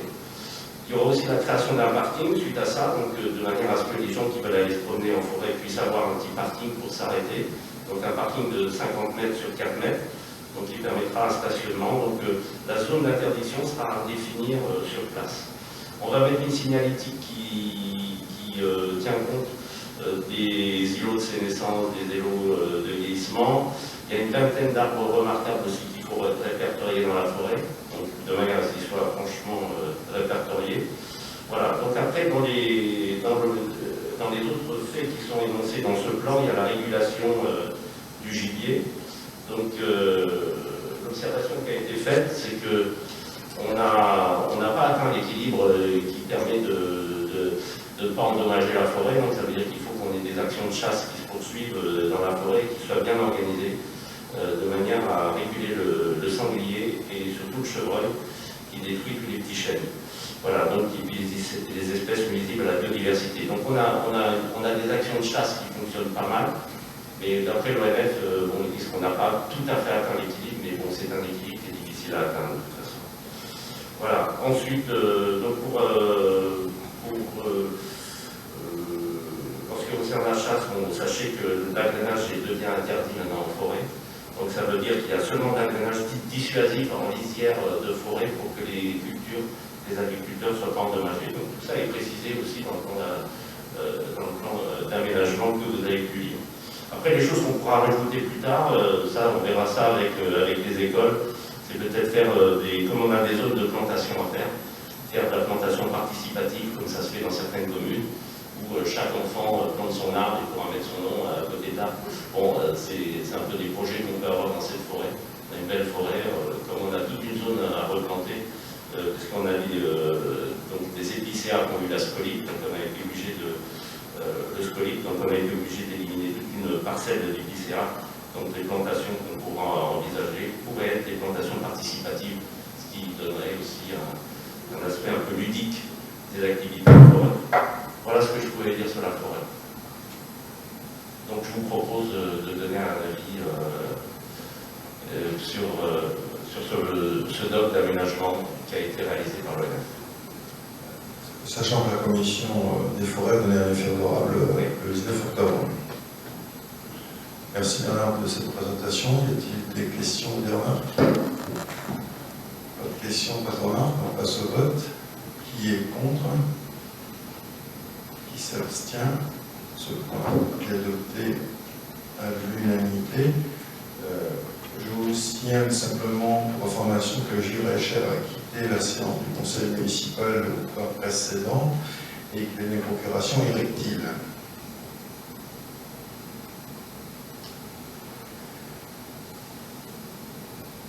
Le point 13 concerne l'épicerie. Donc je propose d'engager une discussion sur l'évolution du mode de gestion de l'épicerie dès le premier semestre. Oui.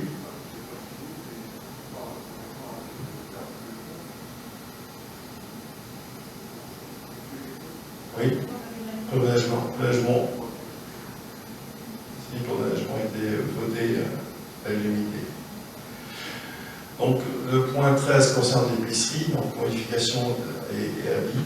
Donc je propose d'engager une discussion sur l'évolution du mode de gestion de l'épicerie communale dès le premier semestre 2022. Vous voyez qu'on a un peu de temps devant nous pour en discuter. Toujours est-il qu'on vous a joint un tableau récapitulatif des modes de gestion envisagés. Donc je laisse à la Peignard vous présenter en tout cas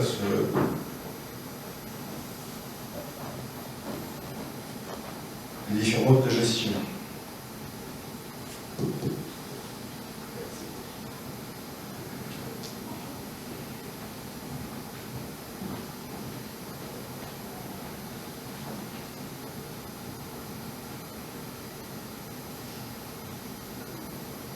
Donc, la régie qui gère l'épicerie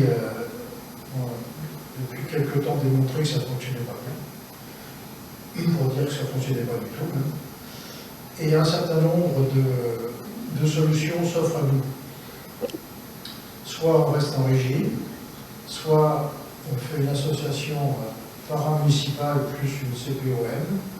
CPOM, c'est un contrat pluriannuel d'objectifs et de moyens, soit une association d'initiative privée plus une CPOM, soit une structure privée plus une DSP, soit une SPL, Société publique locale, plus une DSP, mais c'est particulier, cette DSP, c'est qu'elle n'a pas besoin d'être soumise à la concurrence. Au niveau gouvernance, si on reste, je fais tout le tableau, je commande tout le tableau. Non, à l'essentiel, notamment sur le bilan. Donc on a travaillé avec notre cabinet d'avocats. C'est ça. Le bilan, en tout cas, des différents modes de gestion, je te laisse. Alors, ce que nous dit l'avocat, l'analyse, la régie, c'est à éviter. L'association paramunicipale, c'est à éviter. L'association d'initiative privée plus CPOM, c'est quelque chose qui voit en deuxième intention. La structure privée plus DSP, c'est à éviter. Ce qu'il recommande chaudement, c'est la SPL avec DSP. Alors, La SPL-DSP, elle présente la particularité de la gouvernance. C'est une gouvernance municipale associée avec une ou des autres collectivités. La comptabilité, c'est de la comptabilité privée. La liberté d'action des dirigeants, c'est déterminé par un conseil d'administration, donc beaucoup plus souple que ce qu'on connaît pour une régie. Modalité de financement, c'est une compensation financière dans le cadre de la DSP. La passation, c'est in-house, pas de mise en concurrence. Le délai de mise en œuvre, 5 à 6 mois. Le risque, absence de partenaires publics intéressés. Et le bilan, c'est vraiment en première intention. Voilà.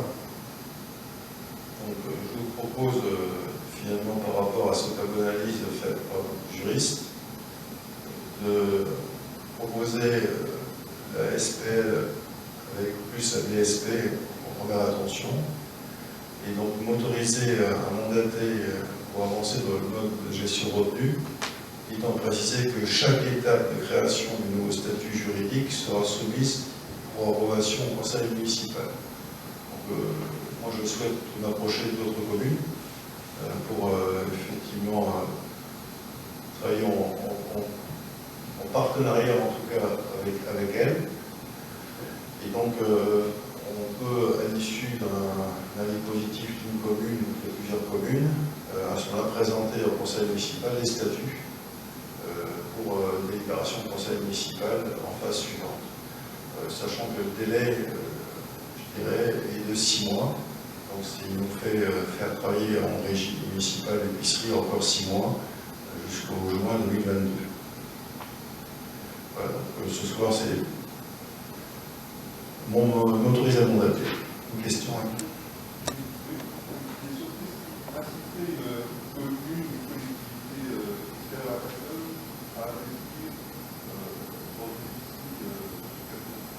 On peut imaginer que, par exemple, on distribue des tri sélectifs, y compris samedi, dimanche. Donc, si quelqu'un de la commune voisine ne peut pas avoir des tri sélectifs à la mairie parce qu'elle est fermée, elle peut venir à l'épicerie de Cattenom. On a des propositions de colis, donc on a des choses effectivement à faire valoir qui existent sur la commune de Cattenom, qui peut intéresser une commune voisine. On travailler sur ces points-là avec la commune voisine et forcément en discussion au conseil municipal au sein de cette commune qui souhaiterait devenir actionnaire de la SPL.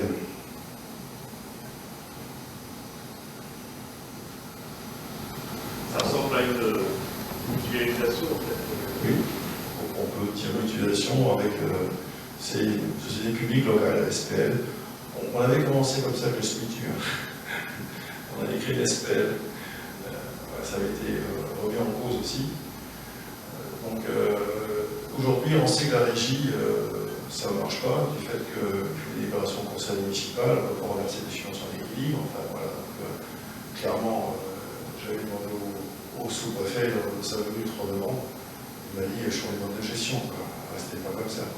Donc voilà, pour ça que ce soir je vous présente ce point en conseil, pour que vous m'autorisiez, en tout cas, à avancer dans le mode de gestion et prendre contact avec d'autres communes. Je voudrais quand même que vous m'autorisiez à le faire, pour que je puisse présenter au conseil municipal ensuite les contacts que j'ai pu établir avec les autres communes.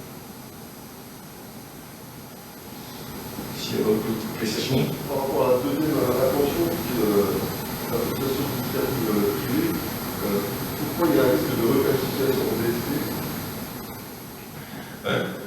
Il y a forcément, il y a toujours un risque quand vous prenez en lien sur les autres modes de gestion, le risque de requalification en DSP parce que vous êtes dans un service concurrentiel, il y a une mise en concurrence en passation qui est limite. Donc, alors je vous donne un exemple aujourd'hui. Aujourd'hui, la régie municipale de Cattenom, on ne peut pas vendre des produits Leclerc. Alors c'est la marque Robert. Voilà, on est obligé de prendre les. Donc on voit bien qu'on est soumis aussi à la concurrence. Et donc dans ce deuxième attention, on voit bien qu'il y a un risque là de toucher à une mise en concurrence. On a eu le problème un peu avec la vente de bois que fait la commune à IDEX. Quelque part, on privilégie IDEX à du bois moins cher parce que c'est fourni localement. On ne peut pas non plus leur fournir 100% du bois parce que ce serait déloyal par rapport à d'autres sociétés qui produisent la chaleur du fait que IDEX serait avantagé parce que le bois vient de la commune. Donc on est toujours dans un service, dans une mise en concurrence, il faut faire attention. C'est pour ça que c'est mis en deuxième intention, du fait qu'il y a un risque quand même de requalification, de dire là ce que vous faites c'est plutôt des services publics qu'il faut faire, du fait qu'il n'y a pas eu vraiment de mise en concurrence. Par rapport à l'initiative privée, ça a été par recruter, parce que moi, Grenoble a bénéficié avant la fin de la mise en concurrence, par contre l'initiative privée, Alors, c'est trop long à mettre en place.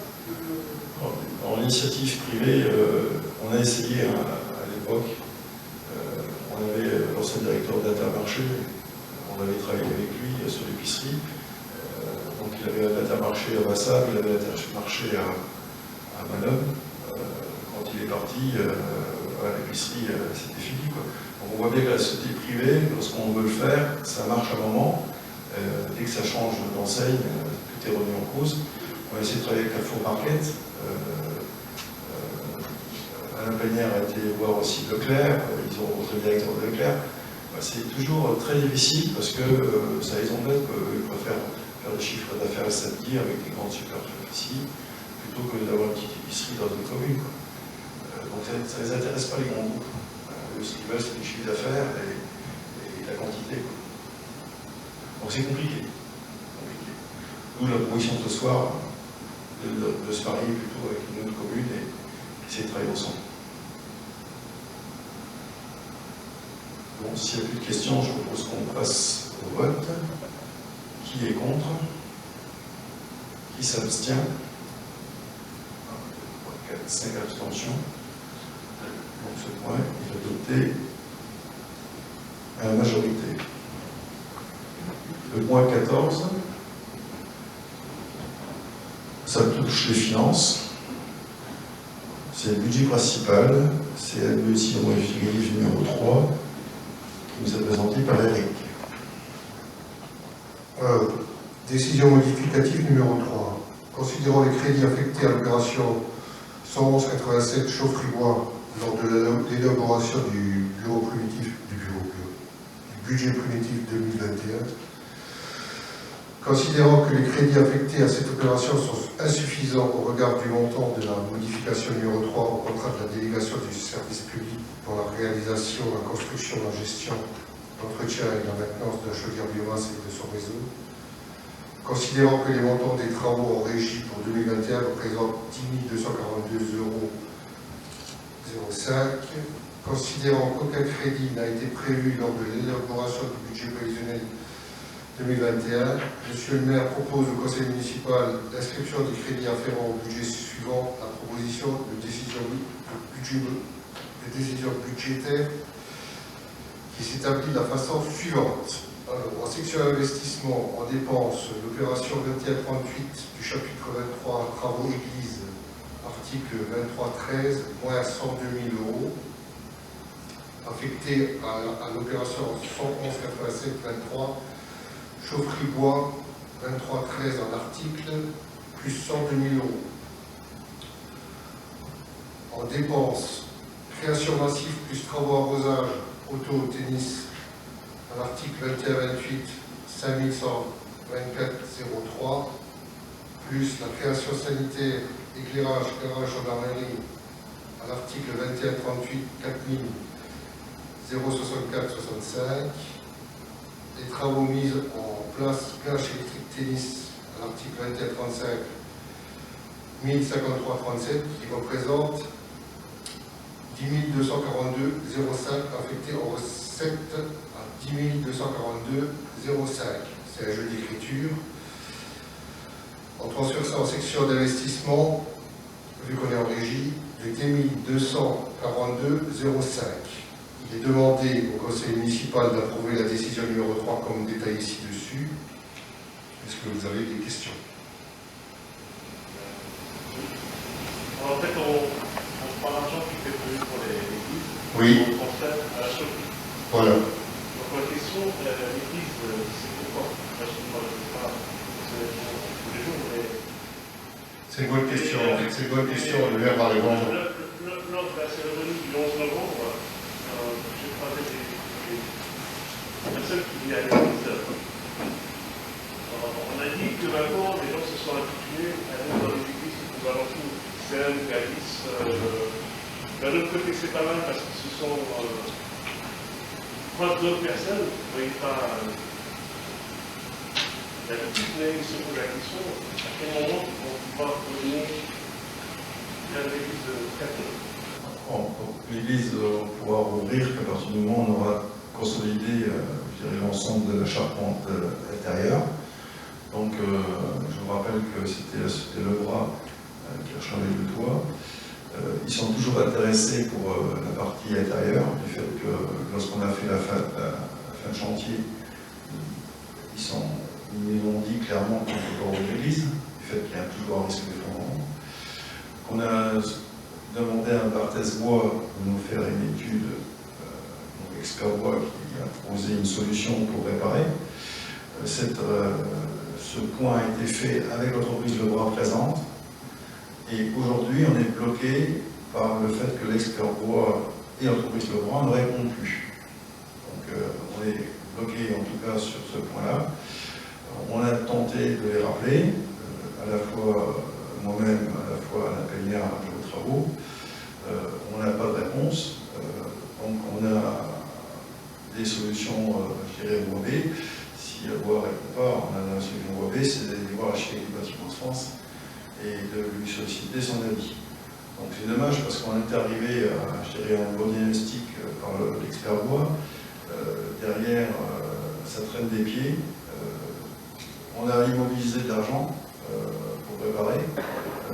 Et heureusement, aujourd'hui, on se sert de cette enveloppe financière non utilisée pour faire nos projets, avancer sur nos projets. Moi, je souhaite que l'église ouvre le plus vite possible. J'ai vu le conseil des fabriques de Cattenom, j'ai tenté de les rassurer, ils m'ont rajouté une liste. Ce serait bien que si vous faites de nouveau un nettoyage complet de l'orgue, si on fait un nettoyage, il faut faire un apport, donc il faut faire bien un facteur d'or. Et puis monsieur le maire, il y a la porte de l'église aussi qui traîne un petit peu, qui frotte un petit peu, ce serait bien que vous la revisiez, que vous la remettiez en peinture.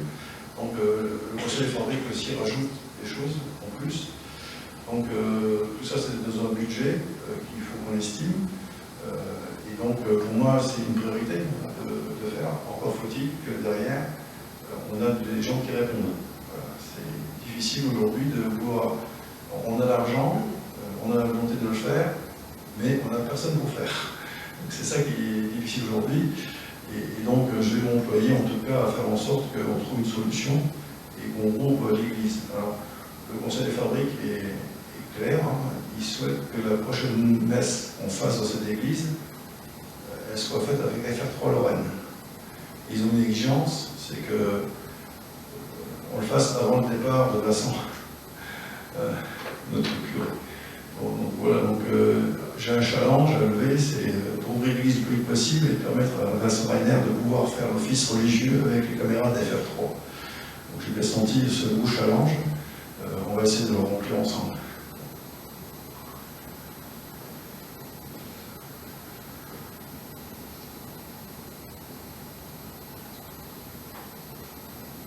D'autres questions? On va passer au vote.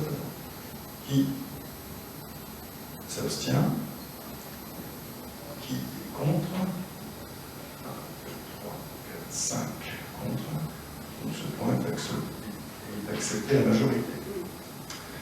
Le point 15 concerne les ressources humaines, le temps de travail des agents publics. Donc je vous fais grâce de l'ensemble des articles de loi, décret, et le règlement intérieur du personnel communal qui a été adopté lors de sa séance du conseil municipal le 5 décembre. Vu l'avis favorable du comité technique en date du centre de gestion, Considérant que cette transformation de la fonction publique abroge le fondement légal ayant permis le maintien des rythmes dérogatoires à la durée légale du travail, considérant que les collectivités territoriales et les établissements publics disposent d'un an à compter du renouvellement de leur assemblée délibérante pour définir les règles relatives au temps de travail, ces règles vont rentrer en application plus tard le 1er janvier suivant leur définition, considérant que le décompte actuel des agents publics tient expressément compte des 2 jours fériés locaux, considérant que le décompte annuel de travail des agents publics tient compte de 2 jours extra-légaux de nos agents primaires, on est des cas de jours, des fériés spécifiques à l'Alsace-Moselle, considérant qu'il convient d'établir le décompte du temps de travail des agents publics sur la base d'une durée annuelle de travail effectif de 1607 heures. Donc je propose à l'Assemblée de fixer à partir du 1er janvier 2022 le décompte du temps de travail des agents publics réalisé sur la base d'une durée annuelle de travail effectif de 1707 heures, sans préjudice des heures supplémentaires susceptibles d'affecter comme suit. Donc vous avez le tableau, en 365 jours annuels et en 228 jours annuels travaillés, de dire qu'à compter du 1er janvier 2022, les discussions relatives au décompte du temps de travail des agents publics mentionnés dans la libération du 14 décembre 2001 est abrogée, et laquelle emporte la suppression de 2 jours extra-légaux accordés aux agents publics, de dire qu'à compter du 1er janvier 2022, les modalités d'organisation du travail annuel au sein des différents services détaillés dans le règlement intérieur de la commune, annexé à la plan de libération, soient modifiés pour tenir compte de ces nouvelles dispositions, d'approuver le règlement intérieur au personnel communal actualisé et de dire que le règlement serait communiqué à chaque personnel de la collectivité. Donc le Conseil des invités a fixé à compter du 1er janvier 2022 le décompte du temps de travail des agents publics réalisé sur la base d'une durée annuelle de travail effectif de 1707 heures, sans préjudice des heures supplémentaires susceptibles d'être effectuées comme suit. Et donc vous avez le même tableau qui suit. Donc à dire que donc, à compter du 1er janvier 2022, ces dispositions relatives au décompte du travail des agents publics mentionnées à la libération du 14 décembre est abrogée. On emporte la suppression des 2 jours extra-légaux accordés aux agents publics. Donc forcément, on leur a dit, ils ont pu en bénéficier encore en 2021. Donc on leur a dit que c'était la dernière fois.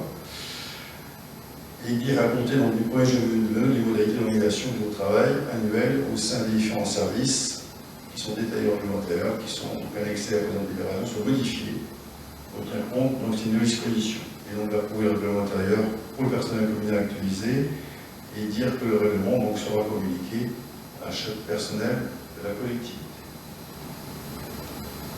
Y a-t-il des questions? Oui. Une question, au bout de la veille de la commune, il n'y a pas de CTP Non, du fait que nous sommes inférieurs à 50 personnes, ce sera le cas lorsqu'on aura un effectif supérieur à 50. Donc, il y a eu des discussions avec les employés. Oui, il y a eu une discussion, les responsables de service ont expliqué les nouvelles normes, et donc on leur a expliqué que pour 2021, ils avaient bénéficié pour la première fois des 2 jours, notamment jean maire, et donc voilà, donc les gens ne sont pas vus, ils sont au courant.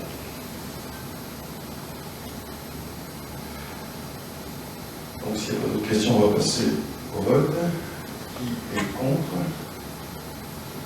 Qui s'abstient? Donc ce point est adopté à l'unanimité. Le point 16 concerne le tableau des emplois. Donc c'est des modifications liées aux différents articles de loi. Il appartient donc au conseil municipal de fixer les objectifs des emplois à temps complet et à temps non complet nécessaires au fonctionnement des services. On a gardé les mouvements des agents communaux en 2021. Il faut remettre à jour le tableau des emplois et acter la suppression des postes ouverts non vacants.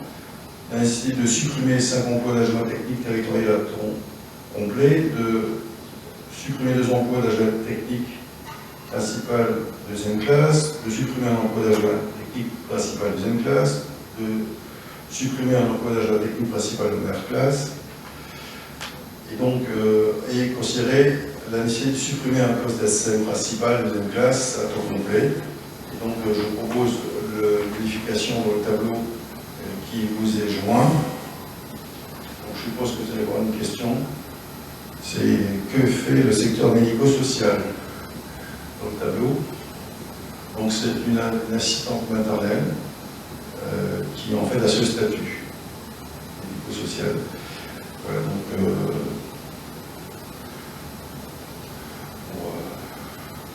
pour répondre à la question que moi-même je me suis posée lorsque j'ai vu ce tableau. Donc le Conseil est invité à adopter une modification au tableau des emplois proposée à compter du 30 novembre 2021 et dire que les crédits nécessaires à la rémunération et aux charges des agents nommés dans ces emplois sont inscrits au budget de la commune de Cattenom. Y a-t-il des questions? Une question, je n'aurais pas de question, on souhaitait déjà remercier Annie Hélène qui a fait du bon travail, qui a bien collaboré, on lui souhaite un bel avenir là-bas en Bretagne. On pourrait discuter après si vous voulez. Oui, non, mais c'est quand même bien de dire là. Et on souhaite aussi la bienvenue à la personne qui arrivera. Je ne sais pas s'il y a quelqu'un qui est. On aura rencontré effectivement plusieurs candidats au poste de DGS. Voilà, donc on devrait savoir rapidement quel candidat est retenu. Voilà, on a eu des très bons candidats. Donc on est en train de finaliser en tout cas ces entretiens. Elle vous remercie derrière son masque, elle vous a remercié.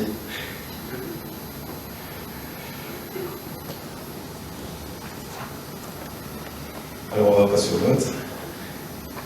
Qui est contre? Qui s'abstient? Donc ce point est adopté à la majorité. Le point 17 concerne la création d'un agent, un emploi technique principal de deuxième classe. Donc je vous fais grâce des différents articles.